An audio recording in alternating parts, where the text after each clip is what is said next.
Hello and welcome back to round 3 of this cube draft. Gonna go ahead and keep this. If you haven't watched the draft, you should check it out, and you should check out the last round. Really fun. Travis here with Magic Learning Magic. Welcome in, gamers. Much love, Magic the Gathering players for MTG 22. I sound like a horse jockey. The opponent is mulligan to 5, which works great for our Eureka. I like Eureka because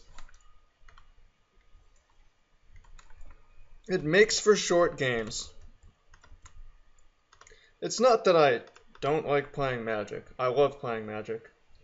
I just like getting in raw games. I've talked before about my testing method for Grand Prix Oakland, where I would basically just play by myself online, and I would get in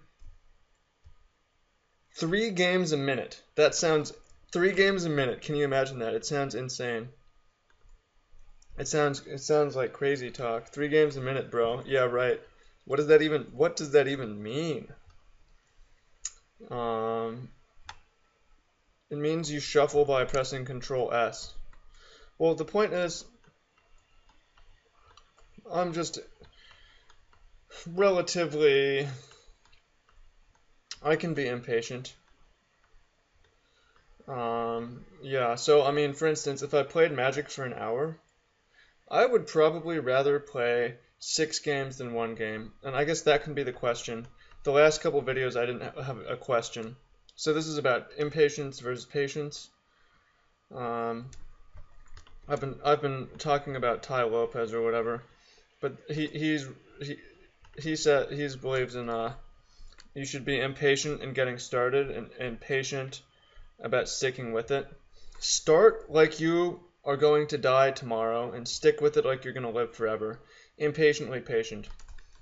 So where do you stand on that? I think that's pretty smart. So I try to get started on things that I care about immediately and hopefully, or try to stick with them. It's not always as easy as just saying you're going to do it and do it. Finally, show and tell. Oh my god, what's going to happen? The opponent knows our hand. I think we're going to get Emrakul, people. No! So much for this game.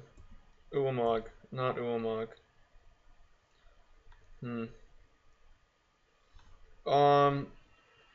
Yeah, so my question to you is, would you rather play... Does that even make sense? Say you have 1 hour of Magic. What's your optimal number of games to have gotten in that hour? My answer is a lot. Like, lots. And I think the reason why is, I've talked about my reason for playing Magic. It is for fun, but it's more for learning. Fun is secondary, really. It is fun, but it's like... It's hard to really base my life totally around fun and be a productive human. But learning, okay, that is something that I can really build around, right? That makes more sense. So, we're not dead yet. We can use Mishra's Factory to chump block that Wormcoil forever, and we can eventually Eureka a Ulamog into play and attack. Also, this isn't for everyone, but I have a review. People have been asking me, so I have a review of Tai Lopez 67 Steps coming on New Year's Day. There's a good chance it's already out by the time you see this. Something that I took that really made a program that I went through that really made my 2015 better. It made my ebook way better. It did a lot of awesome things for me, really. Choose target opponent. So I've got a review on that coming. I know a lot of people are like really skeptical of what the hell is this. So we could play Crucible, or we could work on a way to try to hopefully play 2 spells next turn. Flip our Ravager. Tap target island. Man, that was a mean show and tell. I could have just put a land into play. But now we know that your Sneaka is probably not going to be the best bet. Alright, Mishra's Factory, get in there. And, oh no, the opponent's casting spells. This is not good. Mind Twist. Alright, all we have is Eureka. Ulamog, where are you?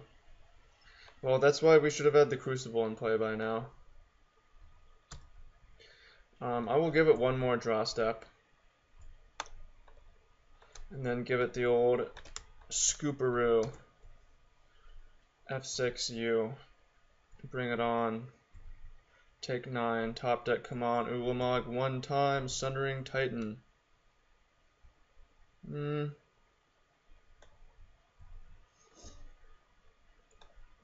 That can maybe work. Although, the thing about Eureka is, we're about to see what the opponent is made of. Let's see what you got, bruh. Put this into play. Right click concede.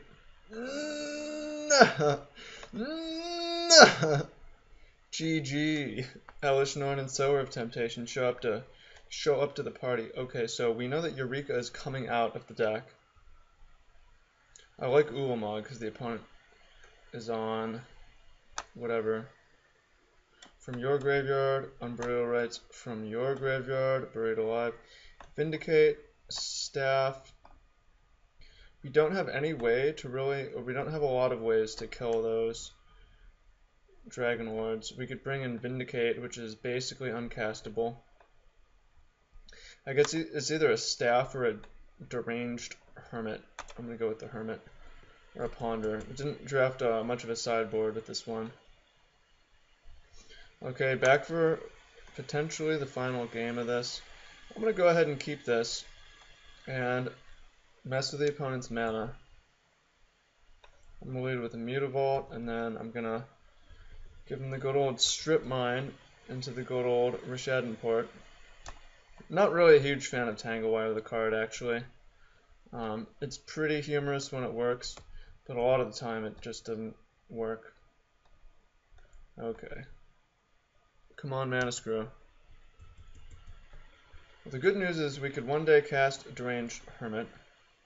There's a G Probe. Yeah, Gitaxian Probe into Show and Tell is frightening. It's like, oh god.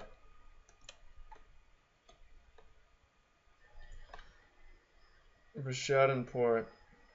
Rishadan Port is the gateway to free trade, but the key will cost you. There's a wasteland, so let's make it rain. Make it rain on these lands.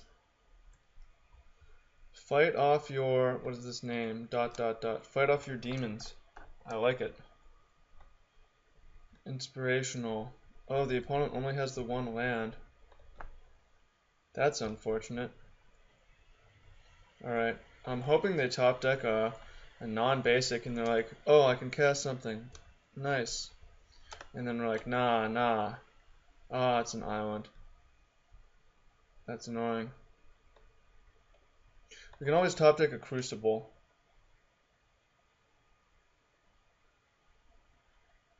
Can always top deck a Crucible. Black Lotus, oh my god. What are we gonna see? Oh no. Not the show and tell. Liliana, okay. Each player discards a card. Faithless Looting, Tanglewire, and Ralzeric are all basically worthless. So that's whatever. I'm going to pitch the Looting. And I'm going to port the island. Reanimate? Where did that thing come from? This match did not go according to plan. Yeah, that's pretty good against Deranged Hermit. Well, I mean, I had a lot of... The great thing is that I had a lot of fun, even though we didn't win, right? And that's really what the goal of Magic, actually, in my opinion, is how can we not win and it's still a success? So we could basically delay the inevitable with Tangle Wire,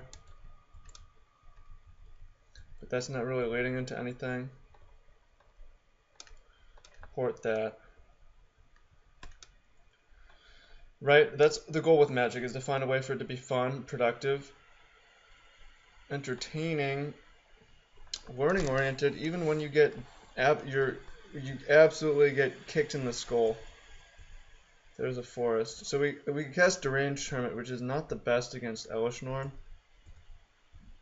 In fact, it's arguably the worst. We had a fun draft, and we also had one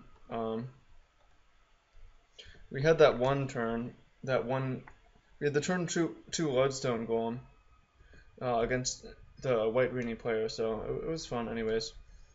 We had a short discussion about Impatiently Patient, which is a good concept.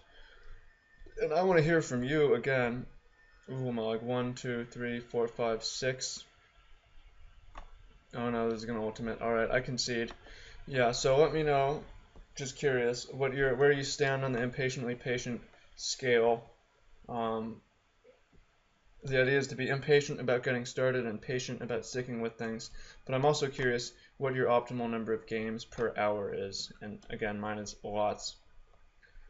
But yeah, I'm going to scoop to this Liliana Ultimate. So I will see you back for some Constructed. Or maybe we'll do one more draft. But yeah, we'll see.